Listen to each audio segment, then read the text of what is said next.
On poursuit un petit peu, en tout cas pour l'introduction de notre prochain invité, dans le même sujet. Mais là, on va de l'autre côté du spectre parce que notre invité, il est avocat de la défense. Et évidemment que certains de ses clients sont à la prison de Québec. Il doit aller les visiter à cet endroit-là. Et vous savez que là, l'endroit est en tout cas, certains secteurs de la prison de Québec ont été isolés. Alors, ça brasse beaucoup et ça brasse beaucoup depuis plusieurs semaines. Donc, je vous présente notre invité. Il est avocat donc de la défense, je vous le disais, Maître Vincent Momigny. Vincent, salut. Bon matin. Comment tu vas? Ça va très bien, vous-même? Oui, fait que tu as des clients à la prison de Québec. Forcément, quand tu as une business en droit criminel, une des parties de ta job, c'est d'aller visiter tes clients en prison, parce qu'il y en a qui sont en prison. J'aimerais ça te dire que je les remets tout en liberté, moi, leur comparution, mais c'est pas vrai. Il y en a qui restent en prison et il faut aller les voir. En ce moment, c'est dur à la prison de Québec. Les conditions sont dures. Juste avant, là, ça veut dire que toi, à chaque fois que tu vas voir un client à la prison de Québec, parce qu'on a fait la distinction dans l'entrevue précédemment là, avec le président du syndicat, il y a des détenus puis il y a des prévenus. Toi, il est toujours prévenu quand tu vas le voir, ou presque. La plupart du temps, il est prévenu, oui, parce que tu as raison de dire ça, parce que s'il est détenu, c'est que sa sentence, il est en train de purger une peine de 2 ans moins un jour ou en bas de ça. Donc, pas que je fais pas de service après-vente, mais une fois que la job est faite et que le gars a eu sa sentence, c'est rare qu'on va aller le revoir, sauf exception. Moi, c'est tout le temps, la plupart du temps, comme tu dis, des prévenus. Donc, des gens qui sont encore présumés innocents, qui ont pas encore reçu leur sentence, sont en attente des procédures. OK. Donc ça, ils peuvent être de toutes sortes de niveaux criminels. Là. Absolument. C'est ça. Et même, je te dirais même que des fois, on voit des choses qui sont particulières. C'est pas de la faute des agents, c'est de la faute du système, comment c'est fait. Ça a toujours marché comme ça. Quelqu'un qui commet une offense au pénitencier de Donnacona, qui est un pénitencier super maximum, donc pour personnes averties seulement, ben, s'il fait un crime à Donnacona, il va passer par la prison de Québec pour une couple de jours avant de comparaître au palais de justice à Québec. Et là, tu viens de mettre quelqu'un de très, très... de dangereux dans une prison fédérale maximum, puis tu l'amènes à Québec. Ben oui, dans une prison provinciale qui est faite pour des plus petites peines. Cette personne-là, s'il a été classée à Donnacona dans un supermax, il y a une raison pour ça, c'est pas un tirage au sort. Donc, il représente un potentiel de danger. Donc, c'est sûr, là, tu mélanges ça avec d'autres mondes qui représentent un bien inférieur potentiel de danger. Donc, ça peut créer des conflits, mais ce qui en fait le plus, c'est la situation qu'on connaît en ce moment. Il y a une guerre en ce moment. Fut un temps où on pouvait se déplacer de secteur en secteur. C'est plus possible. Et le manque, selon moi, ce que je vois, c'est qu'il manque d'effectifs parce que la situation a changé. C'est-à-dire que ce qui prenait 2 gardiens pour superviser une sortie de cours de 2 secteurs va en prendre beaucoup plus parce qu'il y a un gros risque qu'il se passe quelque chose. Et on en entend parler dans les journaux. Il y en a un qui a été tabassé presque à mort. La pression est grande en ce moment à Orsainville et nous aussi, tu vois littéralement un manque de personnel. Puis c'est pas un manque d'effort des gars qui font ça, des gars des filles qui font ça. C'est vraiment qu'il manque de monde. Il manque de monde. Le système est un peu à refaire. On en parlait tantôt. Les constables, moi, quand je vais vérifier, on a un parking pour avocats. Quand je vais visiter des clients, on se parque en face de leur parking. Toutes leurs voitures personnelles sont là. Les plaques, on les voit toutes. Il y a des choses qui marchent pas. Et je comprends les agents correctionnels de vouloir avoir plus de ressources parce que ils ont de moins en moins de contrôle. Là, avec ce qui rentre en prison, avec les drones, les armes, les drogues, c'est une situation qu'on voyait pas avant nécessairement. Et puis là, en plus, à l'interne, là, il y a 2 gangs qui s'affrontent en quelque part. Et récemment, ce qu'on voyait dans des pénitenciers, qu'on voyait pas dans des établissements provinciaux, on voit des agressions sur des constables. Quand tu es dans une prison, tu sors dans... C'est vrai que c'était rare, ça. Il y a eu les 2 gardiens de prison, la commande de Mom Boucher. Oui. Mais après ça, c'est vrai que c'est relativement... c'était relativement rare, mais là... C'est plus rare parce que quand tu es dans une prison provinciale, ben, le maximum... Mettons que tu n'es plus un prévenu, tu es un détenu, tu as été sentencé au maximum 2 ans moins un jour, ben dans une quinzaine de mois, tout au plus, là, si t'es pas chanceux, tu vas être sorti. Donc, tu vas pas te rembarquer dans une histoire de poignarder un gardien, etc. Et il n'y a pas d'animosité. Les gardiens, ils font pas de troubles nécessairement volontairement. Là. Des fois, il y a des clients qui ont l'impression que les gardiens les niaisent un peu, et c'est parce qu'ils manquent de ressources. Je peux donner un exemple que j'ai vu. Des clients que je suis allé visiter. Bon, mais le trait à plateau de nourriture du dîner arrive à 11h à la porte de leur secteur, un peu comme d'habitude. Ils pensaient que ça prêtait à manger. Mais comme il manque de monde parce qu'ils peuvent plus rentrer dans ce secteur-là, les constables sont plus réticents, bien, ils ont été servis à 2h. Fait que là, les repas sont froids. Tu vas me dire, c'est pas la fin du monde, c'est pas un club med de la prison. Sauf qu'il y a des minimums, puis en ce moment, les constables, je pense qu'ils ont de la misère à assurer le minimum à cause du manque de ressources. Et ça fait que même les visites d'avocats, nous, ça m'est arrivé de me présenter, me faire revirer de bord, parce qu'il n'y avait pas suffisamment de monde pour, en quelque part, assurer ma visite, assurer ma sécurité, même si... C'est assez rare qu'un avocat va craindre son client. Si tu crains ton client, laisse-le aller. Oui, je comprends. Change. Est-ce que ça entraîne des délais dans ce cas-là, si vous n'êtes pas capable de voir votre client? C'est sûr. Si je suis posé le voir aujourd'hui parce qu'on passe demain, puis en droit criminel, il y a beaucoup de choses qui se font à la dernière minute parce qu'on vit des urgences, des arrestations, des situations... Moi, je peux pas te donner un rendez-vous ce vendredi-ci. Je vais dire, appelle-moi vendredi matin, je vais te dire mon horaire ressemble à quoi, parce qu'il y a trop de chances que quelque chose arrive d'ici là. Un client qui se fait arrêter, ben là, mon horaire d'aujourd'hui vient de changer complètement. Ce qui était prévu est en surplus après ça. Mais oui, ça arrive souvent qu'on veut aller les voir, puis on est proche de la date importante, et puis là, on se fait revirer de bord. Par téléphone, c'est pas pareil non plus. Là. Puis dans une prison, il y a fort à parier que ton téléphone est écouté, même si t'es avocat, ils s'en serviront jamais à la cour, mais... Une prison, tu n'as pas d'expectative de vie privée. Donc, c'est sûr, on est réticent de préparer un client au téléphone. Sinon, ce qu'ils ont à faire, qui est bien, c'est des genres de rencontres Zoom ou Teams, mais c'est pas pareil non plus. Mais c'est mieux qu'au téléphone. Tu vois au moins le client. Puis le client aussi, il va avoir l'impression que tu te donnes pour lui, puis que normalement, on va les voir en prison. Moi, je le dis souvent à mes clients, c'est la partie de ma job que j'haïs le plus, parce que tu perds beaucoup de temps. Là, t'arrives, t'es fouillé. Là, mais c'est quoi la sécurité pour un avocat comme toi de la défense? Pour un avocat, même nous autres, tu te déshabilles pas, là? Non, on se déshabille pas au complet. C'est pas comme si tu rentrais en prison et tu t'enlèves tes chaînes, tes lacets pour pas que tu te pendes avec, parce que ça, c'est les choses qui vont faire la ceinture, etc. Mais on est quand même soumis à une fouille parce que c'est arrivé dans le passé, à de nombreuses reprises, malheureusement, qu'il y a de la contrebande des cellulaires qui ont été rentrés par des avocats. Parce que, on le voit... À ce moment-là, il fouille ta mallette? Il y a comme à l'aéroport, une espèce de le rayon X. De rayon X.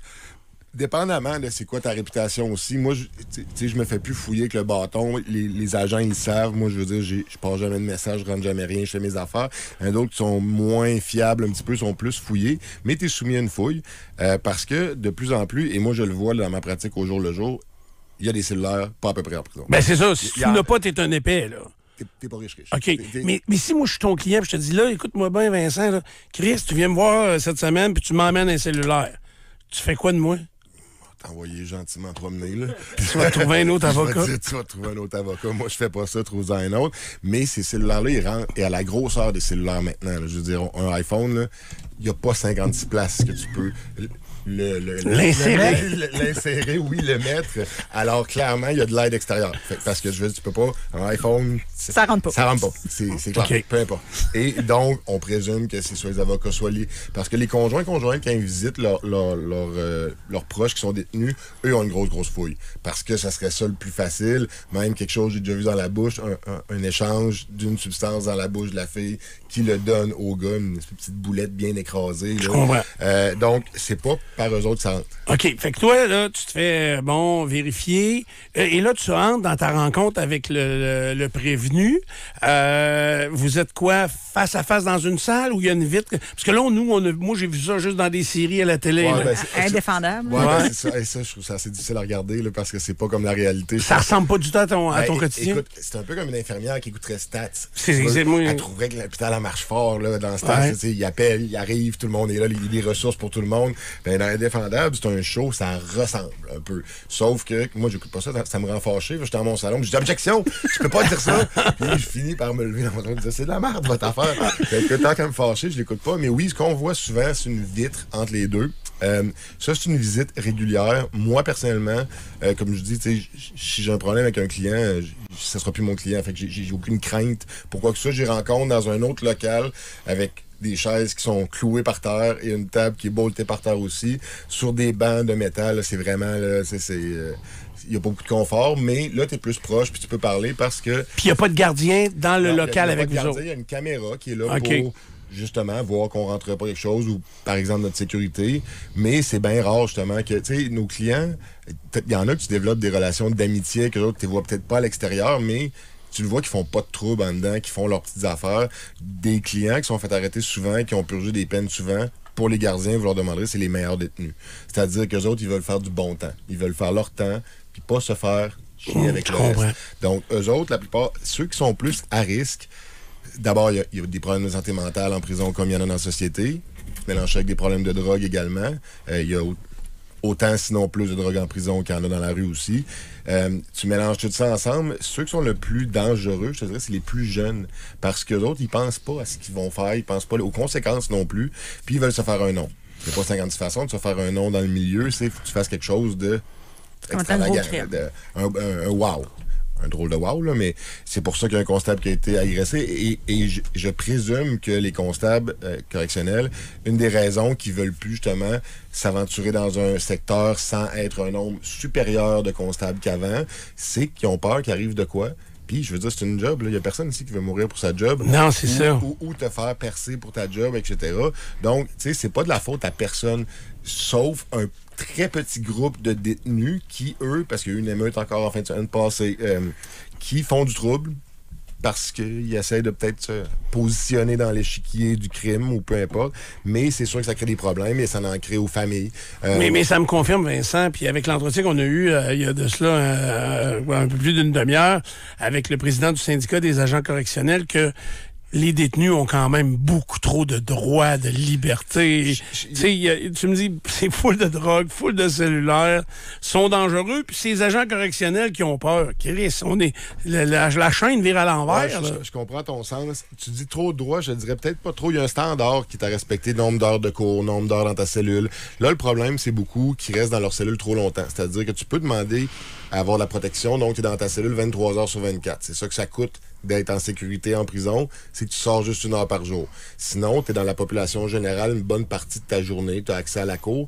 Eh bien là, moi, ce que mes clients me disent, c'est que tu n'as plus accès à la cour, plus accès au gym, plus accès à ça. Oui, tu vas me dire, ben là, ils sont pas en vacances non plus, ils sont en prison. Mais ça, c'est le standard.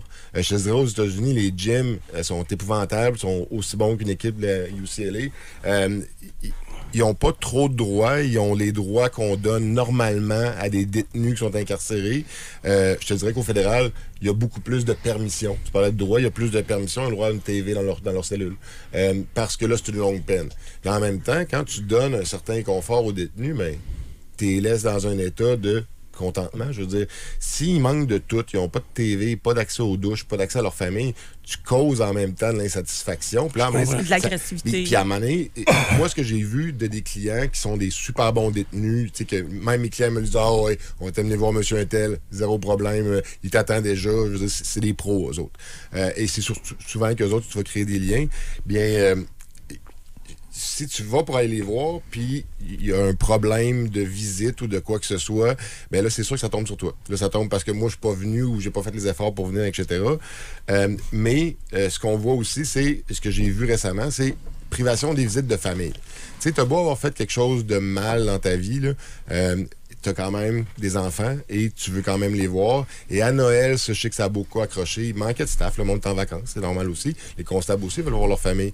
Et ça fait de la frustration. Parce que là, les gens avaient plus de visites, plus de contacts, et là, ça devient justement un irritant.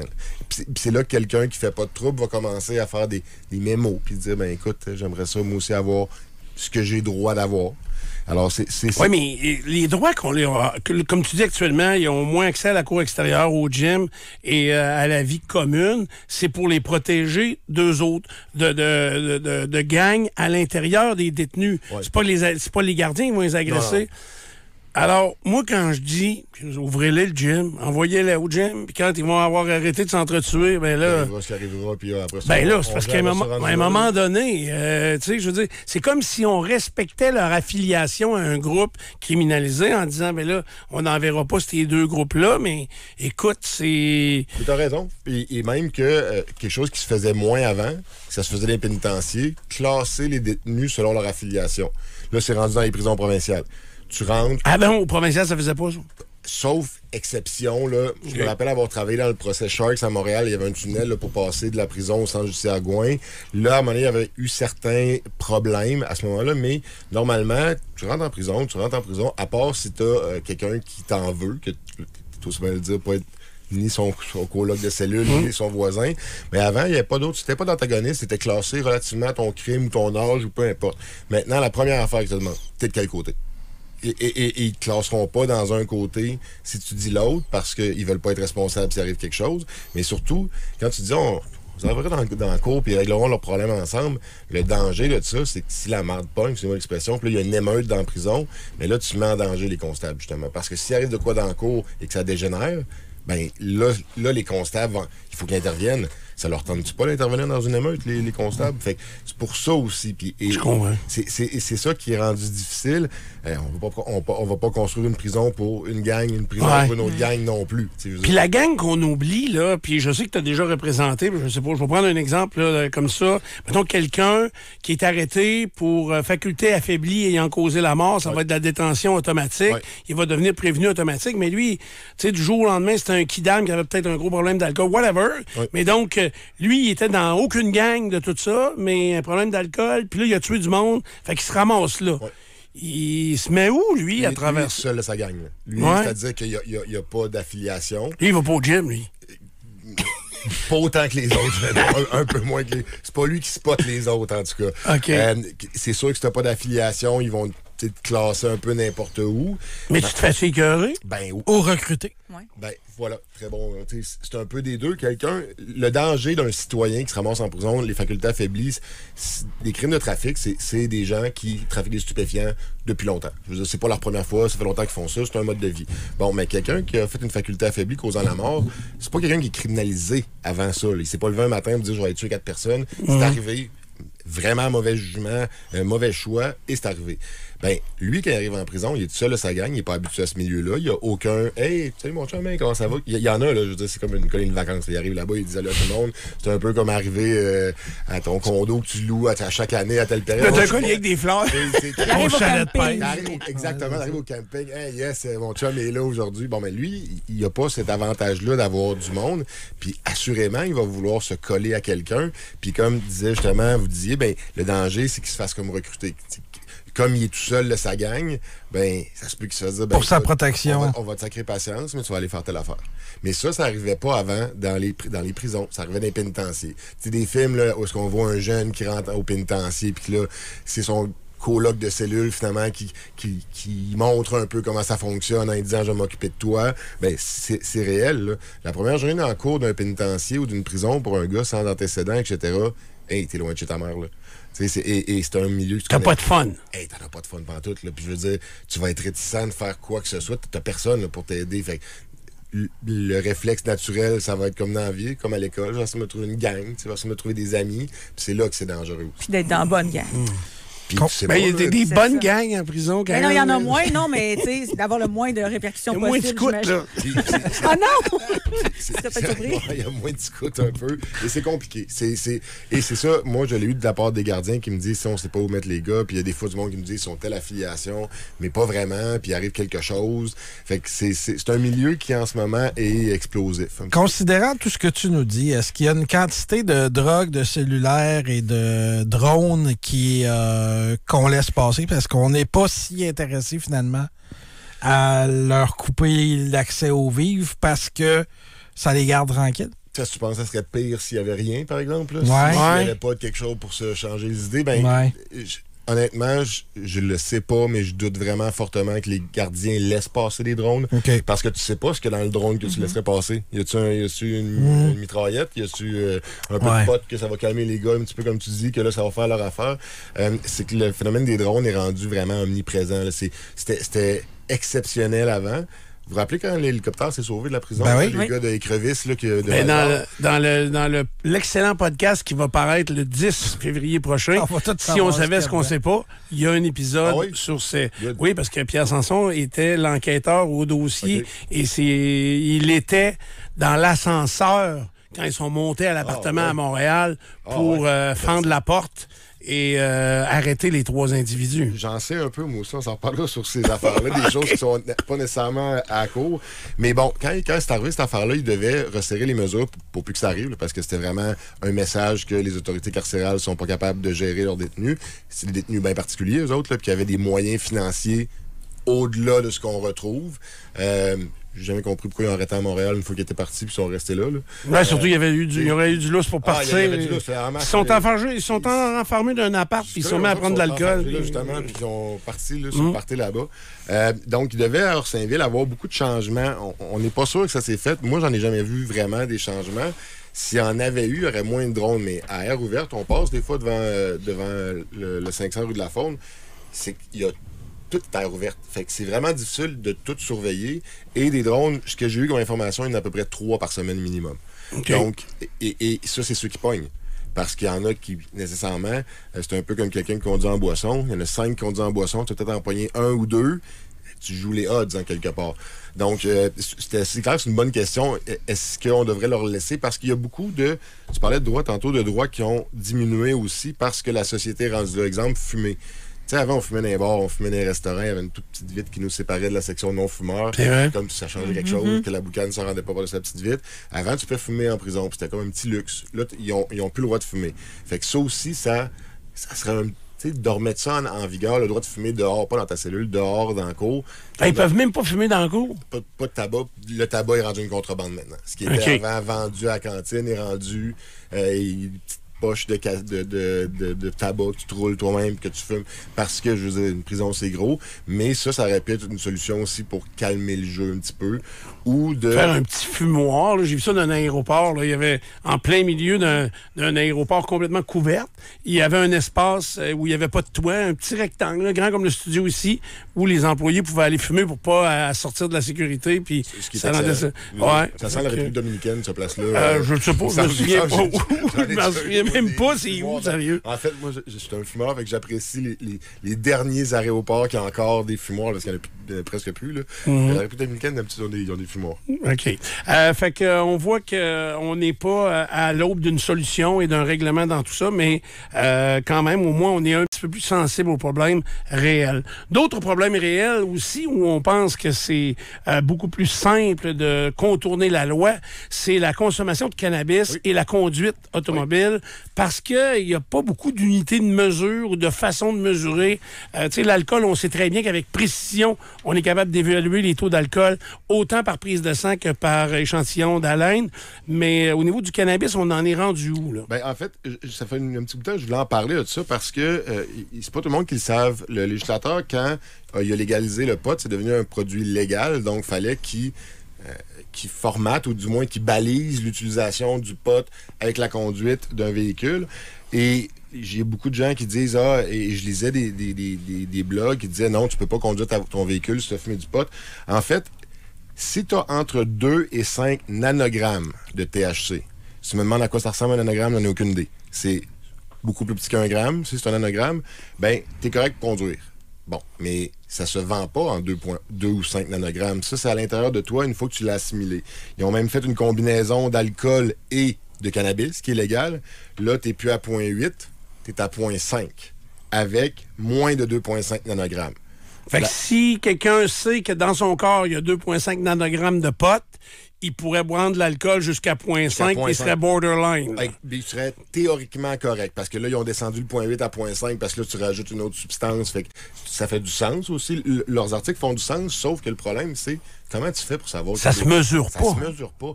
Fait que je veux dire, nous, on dit... Moi, en fait, ce que je dis dans la vie puis à mes clients, dans le doute, quand t'es pas sûr, là, c'est tout le temps non. Tu sais, on se demande, devrais-tu faire ça? Moi? C'est sûr que c'est non.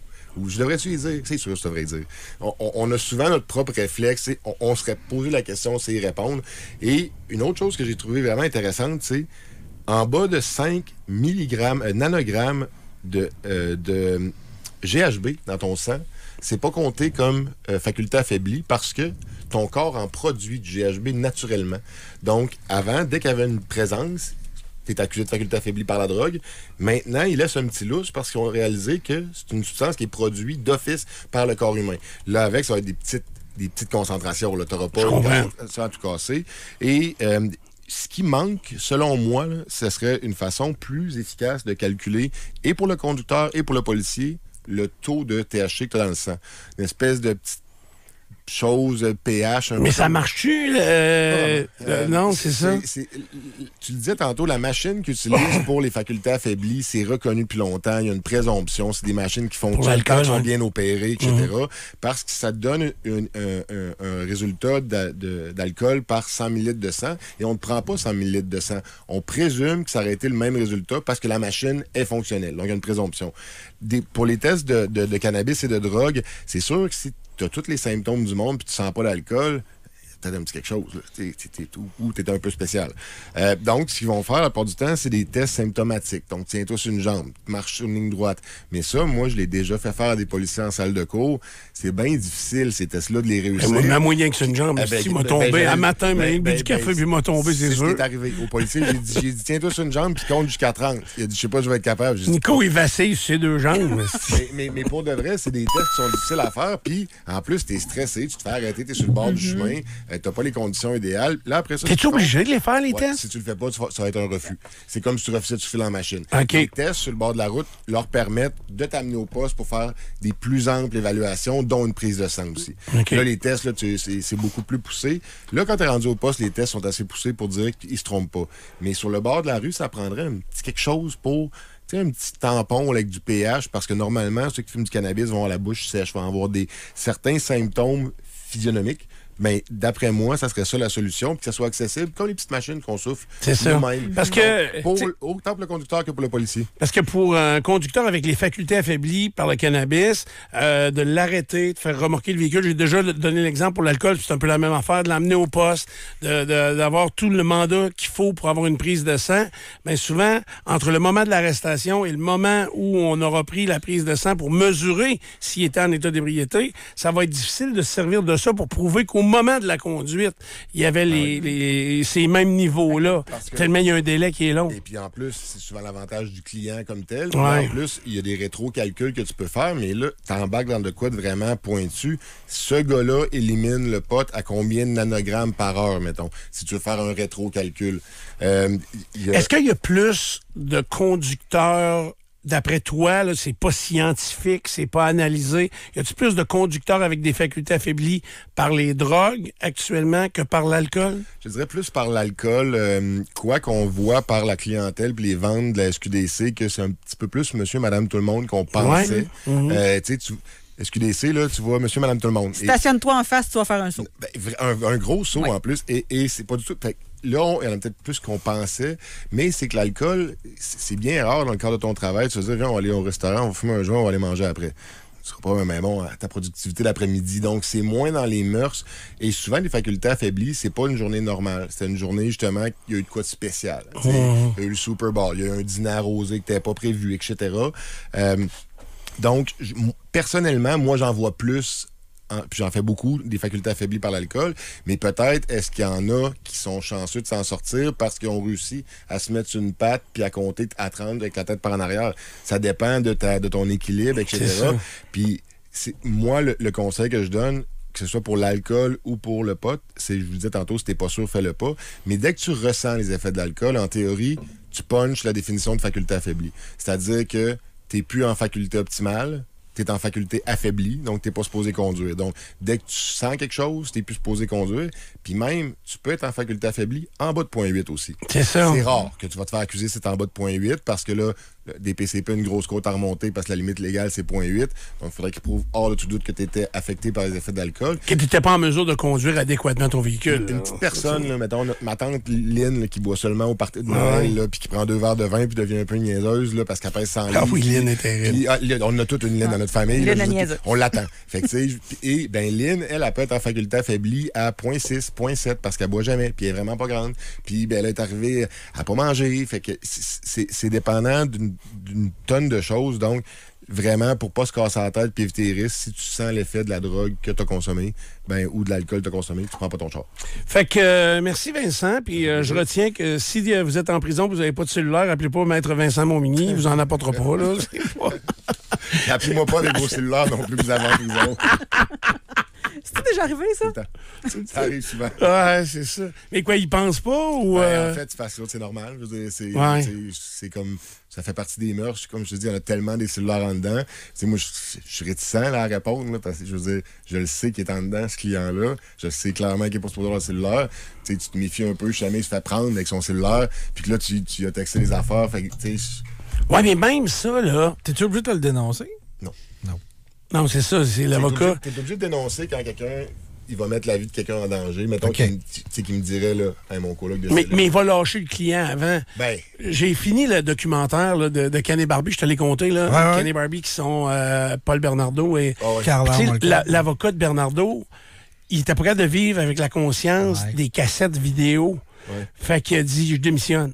Puis après ça, il a pris le téléphone, puis il a appelé la police, il dit que ça n'a pas de bon sens, je les ai, les cassettes. Parce que Carla Molka avait fait le deal avec le diable. Ben oui, qui le disait, deal était fait. Elle avait réussi à avoir un super deal Ben pour oui, les elle est horreurs morte de qu'elle avait rire, elle a eu fait. 3 enfants, puis elle vit au nord Ben du ouais. Montréal. Elle puis- savait qu'il y avait des tapes qui allaient s'en venir. Oui. Fait qu'elle a fait son deal, puis après ça, son deal aurait été inexistant parce qu'on aurait vu qu'elle non seulement elle participait, mais elle encourageait. Là. Puis elle a menti. Ah ouais, puis elle a offert sa soeur et des amis en pâture à son pas bon. Là. Puis elle savait que les cassettes étaient tellement bien cachées, parce que la fouille durait 1 mois, qu'il les trouvera pas. Ouais. Fait que... Elle avait le temps de régler ça. Puis il appelle ça le deal avec le diable, justement. Ouais. Puis le procureur qui l'a fait, ce deal-là, a pris un long congé. Il a de pas travail recommencé. après ça. À peu près jamais Il a à jamais la cour. refait, à Il a peu fait près. de l'administratif ou OK. dans le bureau, mais il a jamais recommencé de la cour parce que, tu sais, lui, tout ce qu'il croyait venait de s'effondrer complètement. Puis, c'est un des pires cas, là, cette affaire. Ouais, c'est ça. Je veux dire, les cassettes devaient être absolument dégueulasses. Là. Hey, merci beaucoup. Ça fait Maître plaisir. Vincent Plaisir. Momigny, avocat de la défense, était notre invité. On se reparle bientôt. Merci.